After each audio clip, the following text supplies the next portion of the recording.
Amém, irmãos. Bom dia, paz do Senhor. Vocês estão bem? Eu estou bem. Nós vamos começar a nossa aula, mas antes de nós começarmos, nós vamos orar. Então, incline a sua cabeça. Vamos orar. Pai, nós colocamos a nossa vida diante do Senhor. Nós apresentamos ela a você, Deus. Nós te agradecemos por tudo que o Senhor tem feito nos nossos dias. Nós oramos para que nessa manhã o Senhor abra o nosso entendimento. Nós te pedimos para que o Senhor exorte o nosso coração. Nós te pedimos para que a sua palavra, que é poderosa, que é como uma espada, venha separar aquilo que realmente é do Senhor e aquilo que é da nossa alma. Nós te bendizemos nessa manhã, em nome de Jesus. Amém. Já abram a Bíblia de vocês no livro de Apocalipse e o capítulo 3. Nós vamos continuar caminhando aí por Apocalipse, acho que provavelmente mais uns 1 ou 2 meses. Então, nós vamos ficar nesse livro aí, nós vamos aprender com esse livro. E hoje nós vamos falar da igreja em Sardes. Então, são uma das igrejas lá da Ásia Menor.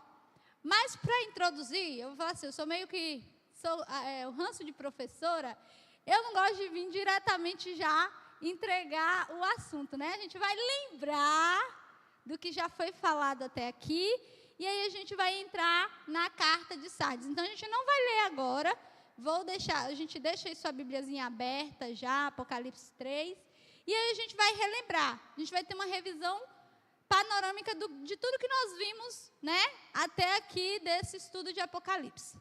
Então, nós podemos entender que o livro de Apocalipse, ele é dividido em 3 partes. Então, o primeiro capítulo, Jesus vai ser revelado, então nós vamos ter a apresentação de Cristo. Nós vamos ver ele se apresentando, então a gente vai ver naquele texto ali de capítulo 1, João descrevendo o próprio Jesus, né? Seus cabelos são brancos como a neve, seus olhos, né? Seus pés são como de latão reluzente. Então tem toda essa apresentação de quem Cristo é, de como Cristo ele vem governar. Então nós temos essa apresentação de Cristo. Dos capítulos 2 e 3, que é onde nós estamos agora, nós vamos aprender sobre as igrejas. Então, é Cristo falando às igrejas.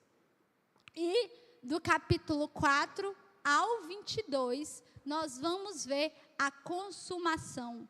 Nós vamos ver Jesus falando sobre as coisas vindouras, as coisas que vão acontecer, as coisas que narram, que estão no fim de todas as coisas. Então, é muito importante a gente relembrar que o livro ele começa com Jesus sendo apresentado por João. Então, já lá no capítulo 1, a gente vai ver essa beleza sendo exposta para nós, né? Quem é Jesus, como ele é, como nós vamos ver ele. Então, a gente precisa ter no nosso imaginário que o Jesus a qual nós aguardamos agora não é aquele que morreu na cruz, mas é um Cristo glorioso. É um Cristo que está assentado à direita de seu Pai. Então, essa é a imagem. E também nós precisamos entender que o livro de Apocalipse é um livro que edifica a igreja. É um livro edificante para a igreja. Então, a sua mensagem não tem apenas o propósito de revelar o futuro, mas de conduzir a igreja a uma compreensão profunda de quem Cristo é. E isso nos leva a amá-lo. Então, o Apocalipse ele carrega esse propósito. Então, ele também nos lembra, né, o livro de Apocalipse ele veio para lembrar os ouvintes quem eles são e a quem eles pertencem. Então, é muito importante aqui, porque o livro de Apocalipse ele é escrito para a igreja num contexto de perseguição, né? Algumas igrejas ali estavam sendo perseguidas. Então, eles viam, a carta ela vinha trazendo essa incumbência de que a igreja pertence ao Senhor e o Senhor é soberano. E era importante para as igrejas daquela época e é crucial para nós. Então, o livro de Apocalipse, ele não é só um livro alegórico, ele não é só um livro que nos dá medo, ele é um livro que carrega uma importância para a nossa fé cristã.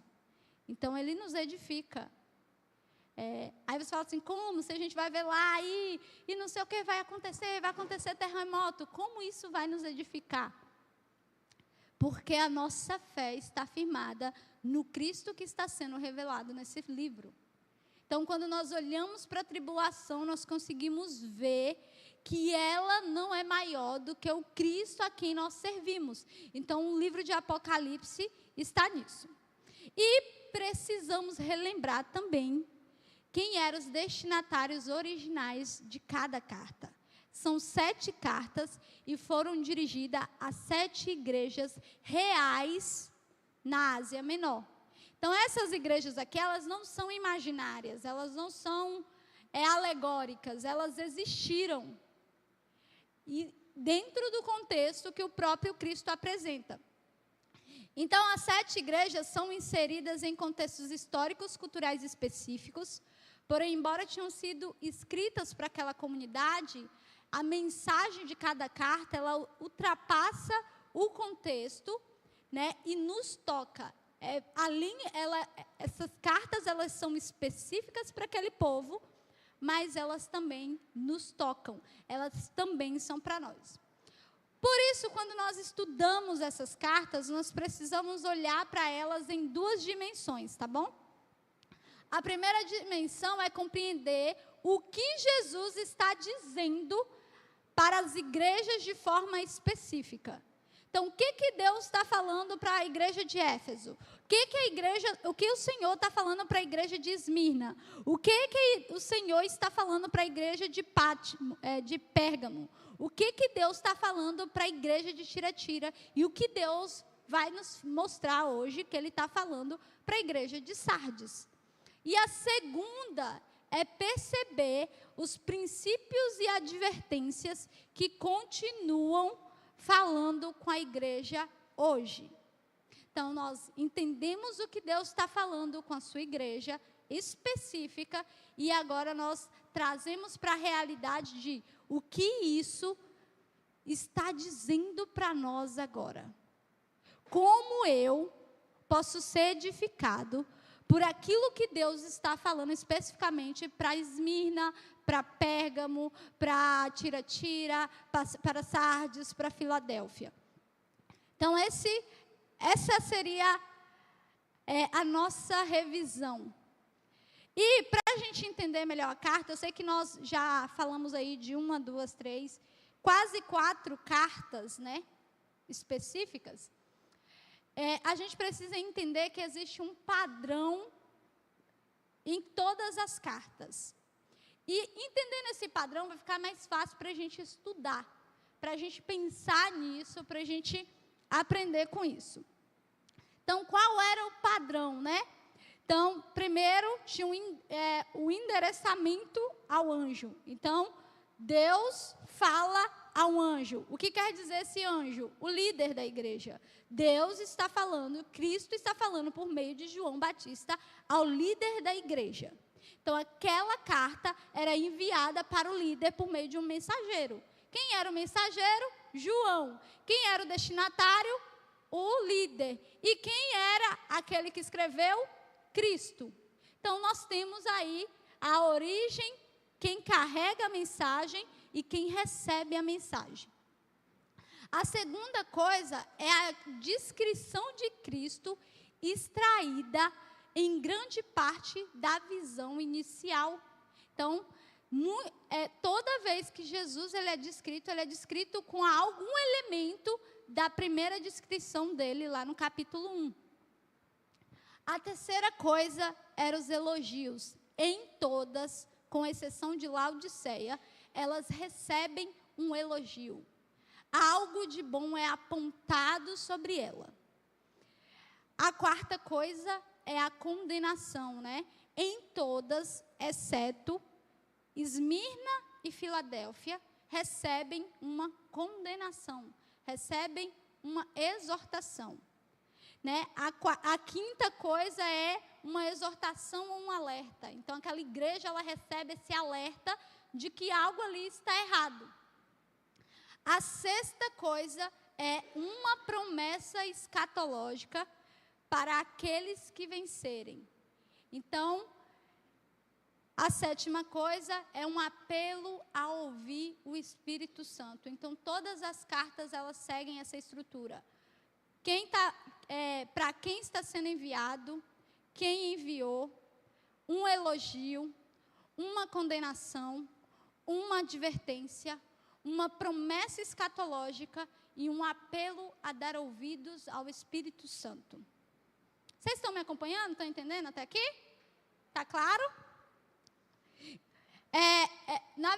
Tem um teólogo chamado Eugene Peterson, ele reduz essa explicação em 3 elementos essenciais para entender cada carta.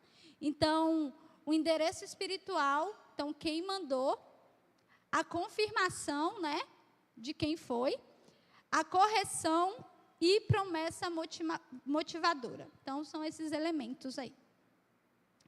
E aí eu poderia falar vou dar um exemplo de uma carta, antes de a gente entrar em Sardes, só para vocês entenderem de como era essa divisão, né? Então, por exemplo, Efésios 1, né? Efésios, na verdade, como Cristo ele é apresentado, segura 7 estrelas, caminha entre 7 candelabros. Essa é a apresentação de Cristo. Qual era o elogio a Efésios? Obras, trabalho árduo, perseverança, intolerância com os malfeitores, pôr à prova falsos apóstolos, sofrerem sem desfalecer, ódio às práticas nicolaítas. Então, esse era o elogio. A condenação, abandonou o primeiro amor. A advertência, ou seja, a exortação e o alerta. Lembre-se de onde caiu, arrependa-se, pratique as obras que fazia anteriormente. E a promessa era que eles comeriam da árvore da vida. Então, está vendo aqui? Nós temos quem fez, como Cristo é revelado, um elogio, uma condenação, uma advertência, uma promessa escatológica e um impulso e uma orientação a ouvir o Espírito de Deus. Então, esse é o padrão, né? Essa é como cada carta, ela é dividida, todas as cartas, né? Lógico que umas não recebem condenação, outras não recebem elogio, mas o padrão da maioria das 7 é esse. E aí nós vamos para a nossa carta de hoje, que é Sardes. Vocês estão entendendo? Gente, se eu estiver falando rápido, você fala assim, ó, porque eu entro, eu começo a falar.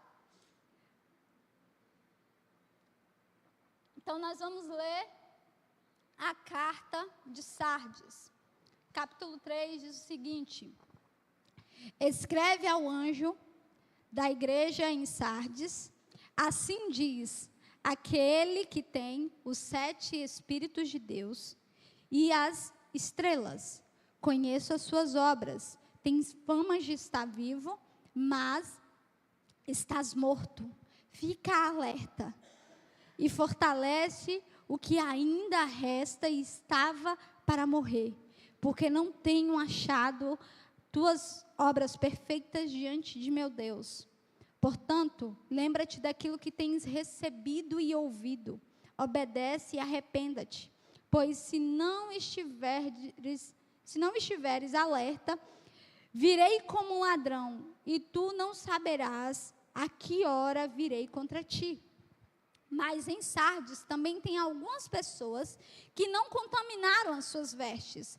Elas andarão comigo vestidas de branco, pois são dignas. Assim o vencedor será vestido de vestes brancas, e de maneira nenhuma arriscarei o seu nome do livro da vida. Mas pelo contrário, reconhecerei o seu nome diante de meu Pai e diante de seus anjos. Quem tem ouvidos, ouça o que o Espírito diz às igrejas. Amém? Então, eu vou dar um contexto histórico de Sardes e a gente vai tentar caminhar versículo a versículo aí, tá bom? Então, vamos lá. Para a gente compreender a mensagem de Jesus à igreja de Sardes, nós precisamos primeiro olhar para a própria história da igreja. Na verdade, para a própria história da cidade. Sardes não era uma cidade qualquer. Né? Ela foi a antiga capital de Lídia e viveu o seu período de maior esplendor durante o reino de Creso. No século 7 a.C., era uma cidade rica, influente, conhecida por sua posição estratégica e por fortificações. Sardes era uma igreja construída em cima de uma colina. Então, o que acontecia? Ou seja, ela era elevada, né? Ela naturalmente era protegida, ou seja, naturalmente ela poderia ser considerada uma igreja inabalável. Ela era totalmente segura, ela era uma igreja que não, uma cidade, na verdade, que era naturalmente protegida. Então, ela era bem protegida. Então, os seus habitantes, eles carregavam, sabe aquela sensação, eu sugiro, não sei, vamos pensar assim, uma pessoa que é casada com um policial, no mínimo ela deve se sentir muito segura, né? Tipo, nossa, meu marido é policial. Nada vai acontecer. Então, Natalice. Não, mas eu falo assim, quando tá você com ele. Entendi.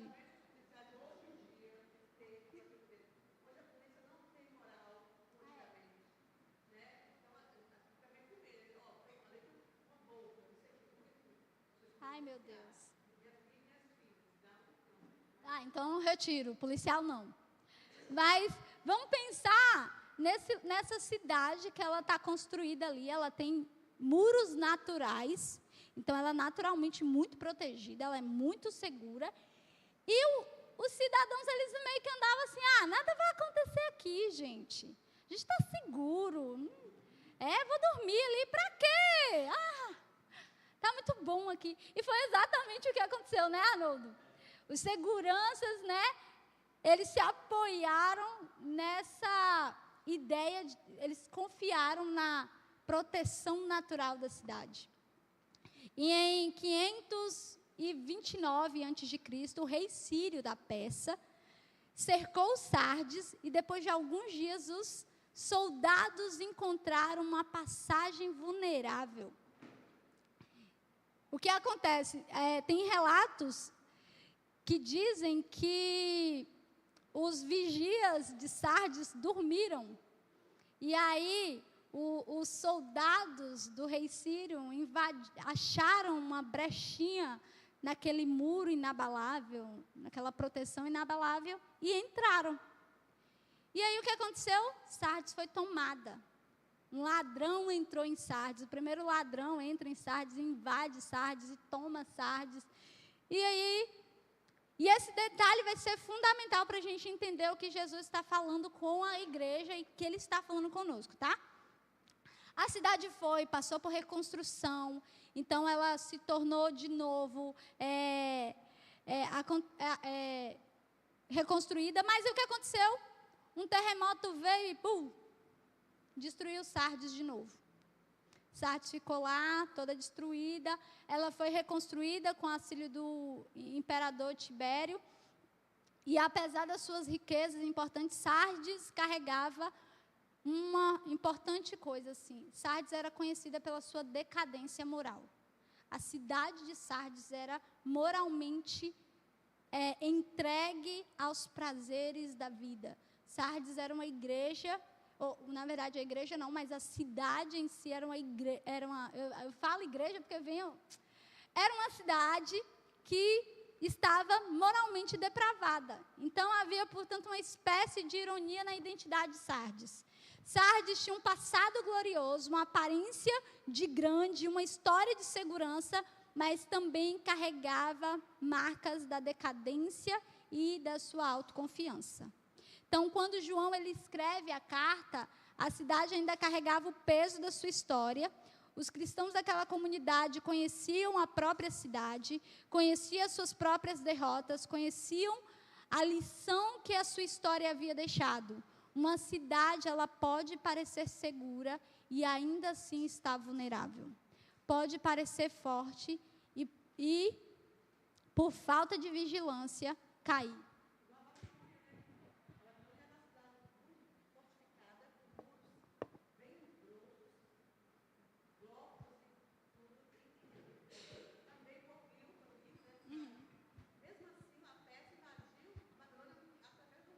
Exatamente. Muito bem lembrado. Então a gente vê aí que não quer dizer nada, né? Uma igreja fortificada, se não tem o Senhor. Dá um microfone aqui, Barnoldo. Nós, como cristãos, devemos estar vigilantes a qualquer momento à volta de Jesus. Quando o soldado dorme, deixa a brecha. Exatamente. Então nós temos que olhar o rio, né, que vieram pelo rio, ou vem pelo ar, ou vem pela terra. Temos que estar ligado. Então, geralmente, o sentinela, se ficar piscando o olho toda hora, vai ser tomado. E é exatamente nesse contexto que a gente vê que a igreja de Sardes, ela cai. A igreja, ela se apoia na ideia de que ela era segura, de que ela era protegida. Gente, vamos lá. Para os vigias dormirem numa cidade, era sinal de que, tipo assim, sabe aquele dia que, tipo assim, ai, nada acontece? Não.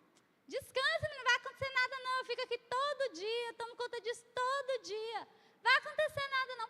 Eu acho que era basicamente o que acontecia ali com os soldados. Os soldados ficavam nesse apego ao ponto de dormirem. Então, a gente entende aí que a igreja, que Sardes tinha todo esse contexto, né? Uma igreja que tinha um passado glorioso. Igreja não, gente, cidade, a cidade, eu estou falando da cidade. A cidade tinha um passado glorioso, uma aparência segura e uma história marcada pela falta de vigilância. Tendo esse cenário em mente, nós vamos agora caminhar pelos versículos. Então, nós vamos lá, vamos entender o que o Senhor está falando por versículo. Então, o versículo 1 diz: ao anjo da igreja de Sardes, escreva: eis o que diz aquele que tem os 7 Espíritos de Deus e as 7 estrelas. Conheço as suas obras, tem fama de estar vivo, mas está morto. A primeira coisa aqui, como eu falei, né? O Senhor, ele sempre... A carta era destinada ao líder, então vocês entendem aí que o anjo é o líder daquela igreja. E Jesus está falando quem ele é. E é muito importante porque em cada carta, o Senhor, ele deixa evidente quem ele é.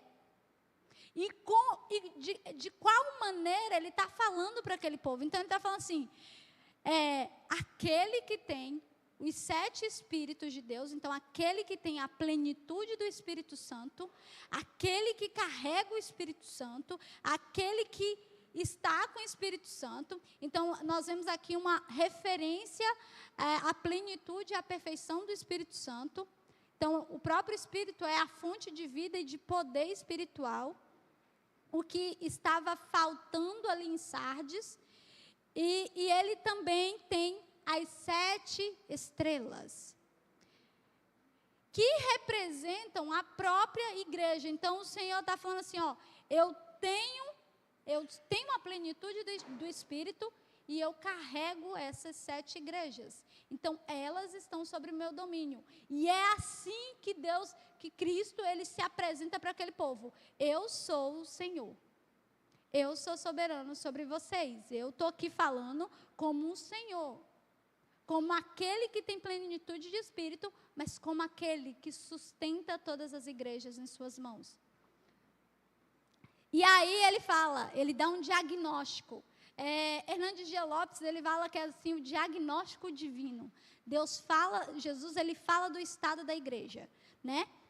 Conheço as tuas obras. Então, o Deus onisciente, ele vê muito além do que aparenta aquela igreja. Então, ele está vendo muito além do que da fachada da igreja. Conheço, eu sei que vocês, vocês carregam uma reputação excelente. Então, vocês têm um nome que vive, vocês parecem estar vivos, você parece uma igreja viva, ou você parece um crente vivo, se a gente vai trazer para a gente, né? Lembra que a gente está pensando na igreja, mas a gente vai trazendo para a gente. Você parece estar vivo. Talvez aquela igreja fosse uma igreja ativa, uma igreja com boas programações, uma igreja bem organizada, né? Uma igreja com uma história respeitável. Contudo, o veredito de Cristo é: você está morto. Você parece, você tem cara de vivo, mas você está morto. Então, Sardes, ela tinha essa reputação aos olhos do homem. Parecia viva, mas Jesus, o Deus onisciente, que sonda corações, alma, entendimento, que penetra, como o salmista ele fala, né? Sonda o meu coração, vê se há em mim algum caminho mau. Esse Cristo está dizendo: você está morta. Você parece gloriosa, você parece bonita, mas você está morta. A igreja de Sardes, então, parecia muito mais um cemitério do que um jardim cheio de vida. Na verdade, podia parecer igual aqueles cemitérios dos Estados Unidos, que são bonitos, que você entra, parece um jardim, mas você vai andando, você vai descobrindo: ixi, tem uma cova aqui, tem outra aqui. Isso. A igreja era como um sepulcro caiado. Ela parecia bonita por fora, né, arrumada por fora, mas por dentro ela era um sepulcro caiado. Essa era a realidade da igreja de Sardes. Então, Sardes era uma igreja que vivia por aparência. Ela parecia. Então, o que o Senhor está falando aqui nesse texto é: eu conheço as tuas obras. Eu provo delas. Conhecer, e na Bíblia, toda vez que a palavra conhecer fala de experimentar, né? Então Deus está falando assim: olha, eu vejo as suas obras. Então, se a gente for trazer para a gente, não, eu estou trazendo para a gente mesmo, eu estou trazendo para mim. Eu li ontem, eu fiquei assim, eu estava lá na conferência, eu sentei para ler, né? Falei, Sardes, Deus, será? E a gente precisa sondar o nosso coração. Será que a gente só está parecendo que a gente está vivo? Será que quando... Eu gosto muito de uma alusão, vou fazer uma alusão a Cantares, que a noiva, ela fala o seguinte, assim, ó: sopra sobre mim vento do norte ou vento do sul, e leve a fragrância do meu amado. Será que quando os ventos vêm sobre o nosso jardim, o que é soprado? O que é levado? É levado Cristo ou não? Tem vida naquilo que sai de nós? Ou na verdade tem cheiro de morte? Ou na verdade quando entra na narina do Senhor ele faz... E esse é o cenário, é isso que Deus está falando para o povo. É isso que Deus está falando. Então, Sardes carregava o rótulo de espiritualidade, mas era só na aparência. E eu gostei muito da frase de um teólogo, que ele vai dizer o seguinte, quando ele vai... Peraí, deixa eu achar.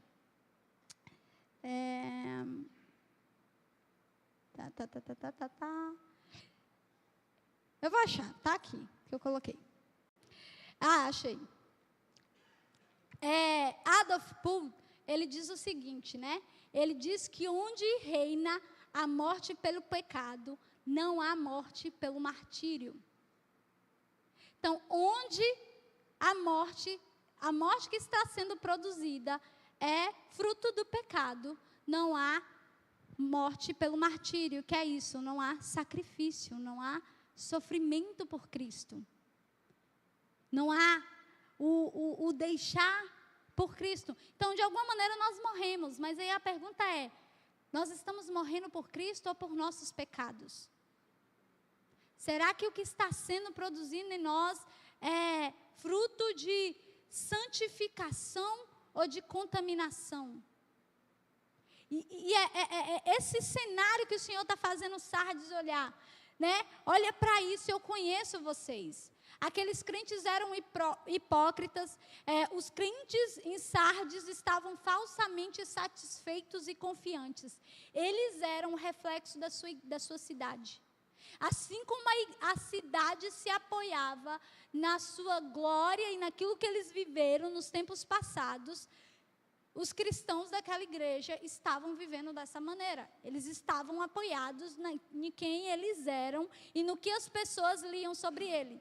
E ultimamente eu tenho pensado muito sobre um tema. Depois vocês pesquisam, vivendo pela audiência de um. Isso é muito importante para nós como igreja. Porque se na nossa mente nós pensarmos que nós estamos sendo assistidos por um Deus soberano, isso deveria nos fazer viver um estilo de vida que o agrade. Isso deveria nos constranger a não fingir, a não viver uma fé fingida.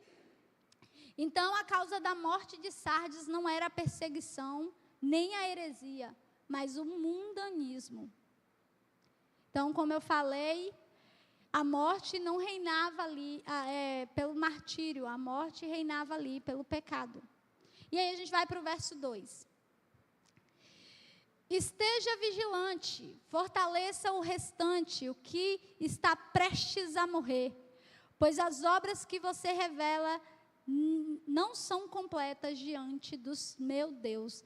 Na minha outra versão diz que não agradam ao Senhor, ou não são perfeitas diante do Senhor. Então, nós vemos aí que, apesar do diagnóstico sombrio, a graça de Deus oferece uma oportunidade para Sardes de mudar. Então, ele fala, a primeira ordem, e a gente precisa pegar, existe um imperativo nesse texto, é uma ordem, ser vigilante. Sardes foi o que? Ela foi roubada pela falta de vigilância. Então, ele fala, ser vigilante. A primeira ordem ataca a raiz do problema. Então, a vigilância é uma atitude de constância, de constante alerta espiritual contra o pecado, contra a falsa doutrina e contra a apatia. Jesus alerta a igreja que se ela não vigiar, ela não acorda. Então, ele vai falar, ser vigilante. E o mais interessante é que o Senhor está falando assim, ser vigilante porque ainda resta. E fortalece. A segunda parte é fortalece aquilo que ainda resta de vivo. É o pouco ainda que tem de pessoas que amam o Senhor, de pessoas que estão aí, que têm um coração sincero e que talvez estão entrando em morte, estão começando a definhar, fortalece. Ser vigilante e fortalece. Então, a morte ainda ali não era total. Ainda existia resquício de verdade, algumas doutrinas corretas, porque Sardes, ela não é advertida por falsas doutrinas, ela não é advertida por abraçar os balaitas, é isso? Esqueci agora. Os nicolaítas, eles não abraçavam nenhuma outra doutrina, nada, eles eram, ou seja, existia um ensino correto ali. De Balaão, a doutrina de Balaão, obrigado. Então, existia algo ali. Ainda existia vida naquele lugar. E se a gente for trazer para nós um dia, talvez, nós estamos assim, talvez fingindo, e o fingimento, ele é muito fácil de cair, de a gente ir para esse lugar, de aparência. É muito fácil. É muito fácil a gente vir para a igreja, viver a igreja, subir aqui, dar uma aula, servir na cozinha, servir no ministério infantil. É muito fácil a gente começar a se conformar com isso. Não, eu sirvo. Na quinta-feira eu estudo o tema que eu vou dar para as crianças, ou na quarta, antes do discipulado, eu dou uma lida no tema, falo com as meninas. É muito fácil. E quando você vê, você está ali, você já não tem um tempo com Deus, você já levou isso embora e já se perdeu. Mas o que o Senhor está falando é que ainda existia alguns ali naquela igreja em estado terminal. Alguns ainda que podiam até morrer, mas eles ainda tinham vida. E que aquele povo pudesse começar a mudar. E aí ele adverte a igreja a vigiar, mas ele também adverte a fortalecer. Então, fortaleça. Então, fortaleça os que ainda estão de pé. Fortaleça aqueles que estão com metade do pé na cova. Ou seja, tem pessoas aqui e nós precisamos viver isso como comunidade, a gente precisa se fortalecer. Eu preciso olhar para a minha comunidade e falar assim, cara, eu preciso de uma oração, vem cá, me ajuda. E o terceiro, nós vamos para o versículo 3, diz o seguinte: lembre-se, portanto, do que você recebeu e ouviu. Preserve essas coisas e arrependa-se. Mas se você não vigiar, virei como ladrão e você não saberá a hora que virei. E Deus pega a igreja exatamente, é tipo aquela cutucada assim, ó. Lembra que eu falei que Sardes foi tomada por ladrões? Né? Na verdade, os soldados do rei Sírio entrou por uma brechinha. Deus está falando assim, olha, se você não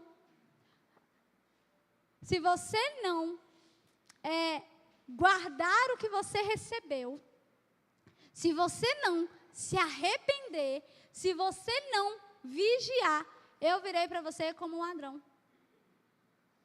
Eu virei para você como eu vou vir para o mundo. E se a gente for pensar, em Mateus vai falar isso, que o Senhor, para aqueles que não têm intimidade com Ele, com aqueles que não conhecem, o Senhor virá como um ladrão.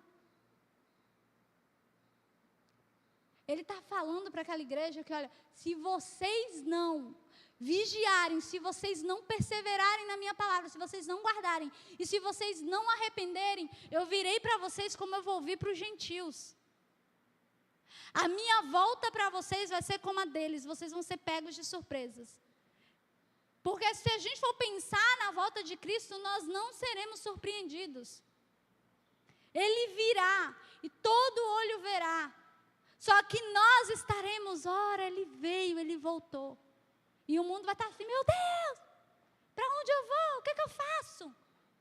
Ele está falando assim, olha, se você não guardar a minha palavra, se você não se arrepender, eu virei para você como eu virei para os gentios.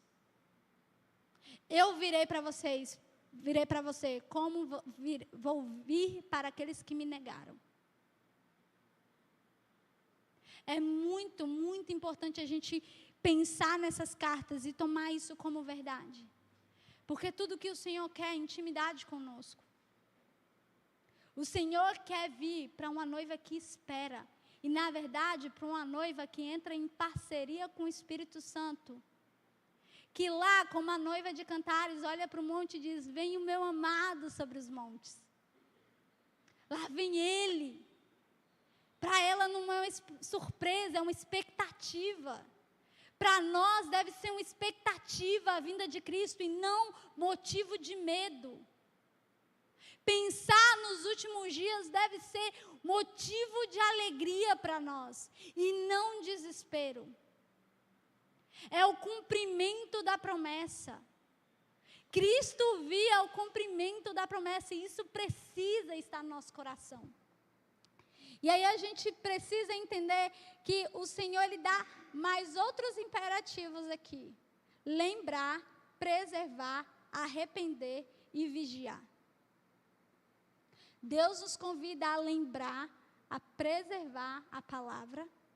Lembrar do que recebemos receberam e ouviram. Então, lembrar das palavras que nós estamos recebendo e ouvindo, preservar a palavra, arrepender-se e vigiar. Esse é o convite do Senhor. Essa é toda a orientação. Então, o primeiro sinal de um reavivamento é quando o povo ele se volta novamente para a palavra. Então, nós precisamos voltar. Nós precisamos lembrar, porque eu não quero que o Senhor venha para mim como ladrão.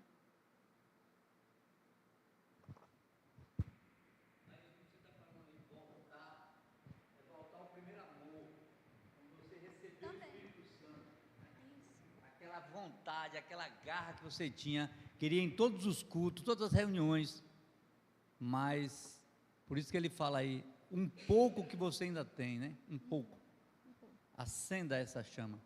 Exatamente. É isso aí. É isso, Arnoldo. É como para a igreja, se lembrar, né, ou voltar, é exatamente isso. Teve um dia na sua vida, ninguém aqui, eu sempre falo isso, ninguém aqui está aqui porque, eu resolvi ir para a igreja. Todos nós tivemos um apocalipse. Todos nós tivemos a nossa face, o véu rasgado, e todos nós reconhecemos que o Senhor é o nosso Senhor. Todos nós tivemos um encontro. Todos nós fomos marcados por esse encontro. Todos nós começamos a jornada por conta daquele encontro. Então, precisamos caminhar com isso. Precisamos voltar ao primeiro amor. Precisamos retornar às obras que agradam o Senhor. No verso 4 diz: no entanto, você tem aí em Sardes uns poucos que não se contaminaram. As suas vestes, eles andarão comigo, vestidos de branco, pois são dignos. E aqui nós temos a promessa. Nós temos a promessa do Senhor. Jesus diz que não estão todos mortos. Havia poucas pessoas que não estavam contaminadas. Isso mostra que mesmo em meio a uma igreja enferma, Deus preserva os seus remanescentes. E esses remanescentes, eles não estão ali para ficar de enfeite, eles recebem uma responsabilidade. Fortalecer o que ainda resta, o que ainda não morreu. E esse é o trabalho mais bonito. Reavivaram a igreja. Relembrar a igreja do amor de Cristo. Relembrar de onde nós vimos e para onde nós vamos voltar. Esse é o nosso papel. Essa é a nossa missão. Trazer à memória aquilo que nos dá esperança. Trazer à memória do nosso irmão aquilo que dá esperança. Aquele que vence será igualmente vestido de branco. Jamais apagarei o nome dele do livro da vida, mas confessarei o seu nome diante do meu Pai e dos meus anjos. As vestes brancas são a garantia de que a justiça de Cristo é imputada e da santidade prática. Jesus, ele fala que nos vestirá de branco. Em uns textos depois, ele vai falar: bem-aventurados são aqueles que têm as suas vestes lavadas. Então, o Senhor pode nos limpar. Ele dá a segurança de uma vida eterna. O seu nome estará no livro da vida. Ele também nos dá a ideia de que Ele nos reconhecerá diante do Pai, diante dos anjos. Diferente daqueles que Ele vai falar assim: apartai-vos de mim, porque eu não vos conheço. Ele vai assim: Mili,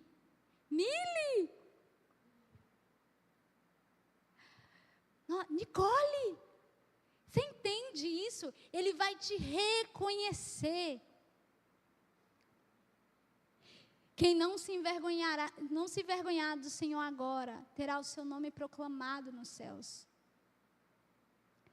E o 6º versículo é: quem tem ouvidos, ouça o que o Espírito diz às igrejas. Ouvir o Espírito não é apenas escutar a palavra, é permitir que aquilo que Deus diz confronte, transforme e governe as nossas vidas. É como aquele texto diz: se por acaso ouvirdes a palavra, se por acaso ouvirdes o Espírito, não endureça o seu coração. Porque a palavra, ela pode ser recebida com os nossos ouvidos, ela pode entrar e sair, e não produzir em nós transformação. Por isso nós precisamos estar atentos àquilo que está dentro de nós, o que nos torna vulnerável à queda. Como Sardes, nós precisamos saber o que nos torna vulneráveis à queda. Nós precisamos ouvir a voz de Deus e não apenas saber o que fazer, mas discernir o que precisamos abandonar, o que precisamos guardar e o que precisamos vigiar. É nesse lugar que nós precisamos estar. Nós precisamos ouvir, não endurecer o nosso coração. Sardes, ela precisou disso, ela precisou ouvir isso. Tinha mais coisa para falar, mas vamos indo para o final. E eu vou falar de como Cristo, Ele é o agente para mudar todas as realidades. Cristo, Ele vê o estado daquela igreja, Ele fala, Ele traz à luz o estado daquela igreja. Ele coloca diante como um espelho, coloca um espelho diante daquela igreja. Olha para vocês, olha como vocês estão. Mas o Senhor também diz como Ele quer nos reconhecer. Segundo lugar, o Senhor, Ele pode trazer reavivamento para a igreja, porque Ele é dono. Como eu falei, Ele diz que Ele tem o quê? As 7 estrelas. Toda a igreja, ela está sendo sustentada pela mão de Cristo. Todos nós estamos sendo sustentados pela mão de Cristo. Todos nós estamos debaixo da soberania de Cristo. Segunda Crônicas vai falar, e eu gosto muito desse versículo, ele fala assim que aquele que quiser gloriar-se, se glorie nisto, em entender e conhecer a Deus. E ele segue mais falando isso. É muito, muito bonito o texto, eu não vou lembrar agora exatamente, com exatidão o que o verso fala, mas eu guardei isso, sabe? Aquele que quiser gloriar-se, glorie-se nisso, em entender e conhecer a Deus. Terceiro lugar, o Senhor nos oferece plenitude de Espírito. O Espírito Santo está em nós, Ele pode nos levar para o lugar de arrependimento. Ele pode nos convencer, Ele pode nos lembrar. Ele é esse companheiro que está conosco até a consumação dos dias. Ele é quem fala conosco. Ele é o Espírito Santo, Ele é Deus dentro de nós. Se alguém pode mudar, nos transformar, é o Espírito Santo. Então, vamos nos colocar de pé. Vamos encerrar essa aula.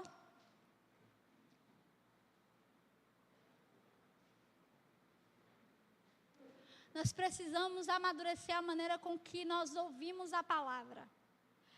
Ela não foi nos dada só para informar nossa mente. Ela foi nos dada para atravessar a nossa vida, os nossos dias e principalmente o nosso caráter. Nós precisamos disso, então fecha seus olhos, começa a orar. Você pensa em tudo que nós aprendemos hoje.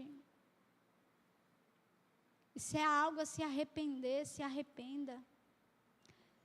Se há algo para lembrar, lembre. Se há alguma área da sua vida que você precisa vigiar, comece a pedir ao Senhor para te fortalecer. Pai, nós oramos nessa manhã. Nós pedimos a sua misericórdia sobre nós. Nós oramos para que nós não venhamos ser como Sardes, aparentemente cristãos, aparentemente bons, mas mortos por dentro, como sepulcro caiados. Nós não queremos o nosso coração distante do Senhor. Deus, nós oramos para que o Senhor nos mostre as brechas que permitem com que o inimigo da nossa alma ganhe poder sobre nós. Nos mostre, Jesus, as brechas pelas quais o inimigo tem tramado entrar nas nossas vidas. Nos ensine a permanecer na sua palavra. Nos ensine a guardá-la. Nos ensine a vigiar. Deus, nós não queremos ser encontrados como aqueles que dormem. Nós não queremos ser como as virgens tolas que deixaram as suas lamparinas serem apagadas. Nós queremos ser as prudentes. Nós queremos ter óleo para queimar até a sua vinda.